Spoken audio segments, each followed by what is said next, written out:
Shubhrastha, I want to begin by asking you, why does his having tied a kalava or wearing a rudraksh look suspicious to you? Explain, why should this be linked or probed as love jihad? Gaurav, for the simple reason that this seems to be a part of an established trend, that there has been a lot of incidents in the past, and we have known it through various reports that have come out. We have known it through, of course, through the various representations on media, especially movies like the Kerala story, that it's a part of a larger trend, which is why there is a reason that there is an uproar on the love jihad angle. Having said that, I am not going to deny the fact that there are traditions within Islam where there is a whole idea of tying, a thread on your legs or on your hands, etc. But Rudraksh definitely makes one wonder, why is it that a Muslim youth, if at all he might be influenced by Hinduism, okay, but then that's something that the family should come out and speak about. So to your specific question on why do I think that there is a credence to this entire love jihad angle, it is because there have been precedents in the past. Okay. It is because we have seen cases in Jharkhand, cases in Kerala, cases in Delhi, that there is an angle which exists like this. There's no reason why one should discount this particular aspect. This should be investigated, is what you say. Trisha Shetty, a neighbor today told reporters Sahil had initially introduced himself in this locality as Rahul. Why would he do so if that is true? The Kalava, the Rudraksh, the Shiv Bhajans on social media platforms, when you join the dots, does it point to a scary picture? The only scary picture I see here is a 20-year-old man brutally murdering a 16-year-old girl. The second scary picture I see here is how we are repeatedly watching women lose their lives to violence in India. Right? Now, what are the dots we are joining? Sometimes they say love jihad is when a woman is, when a Hindu woman is being trapped in love with a Muslim man, and then she engages in terrorist activities and is a threat to the state. Here, suddenly, the girl has unfortunately been murdered. Now, the whole angle of love jihad has been changed to what? She was trapped so that she could later been killed.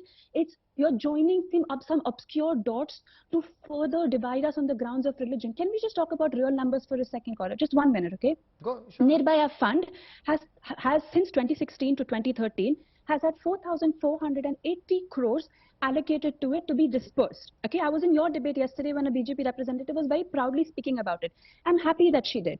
Fast track courts have had double pendency that has increased in the past 2 decades. Currently, fast track courts have a pendency rate of 11 lakhs with an 89.5% pendency rate when it comes to rape.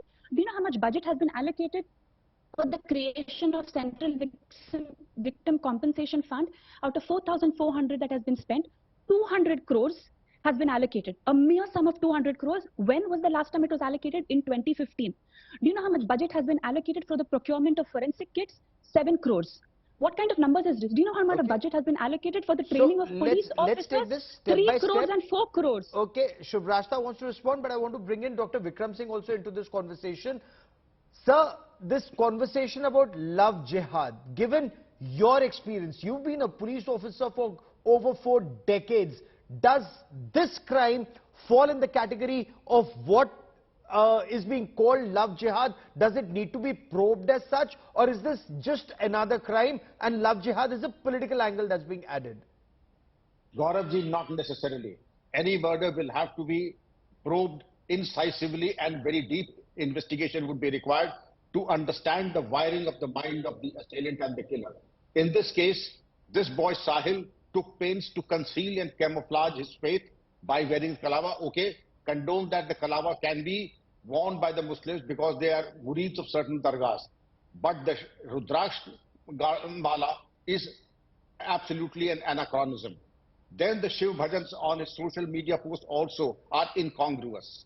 Number 3, he took pains to take the name of Rahul. Why did he have to conceal his identity? And to say that love jihad is only there to marry and then convert the women into terrorists is not true. The faith and the purpose is to marry by concealing one's faith, by inducement, by concealment, by fraud, so as to change the demography and convert the non-Muslims into the Muslim faith. That is the main purpose. Then the second step would be, that of course is at a later stage, but in many cases you would find that boys concealing their religion and then enticing and inducing the women of other faith, whether Hindus or Christians or both, into matrimony, and then of course it comes as a plot, and that is of course is the matter of investigation. Why did he take pains to conceal his religion, conceal his real name, and then pass on as Rahul?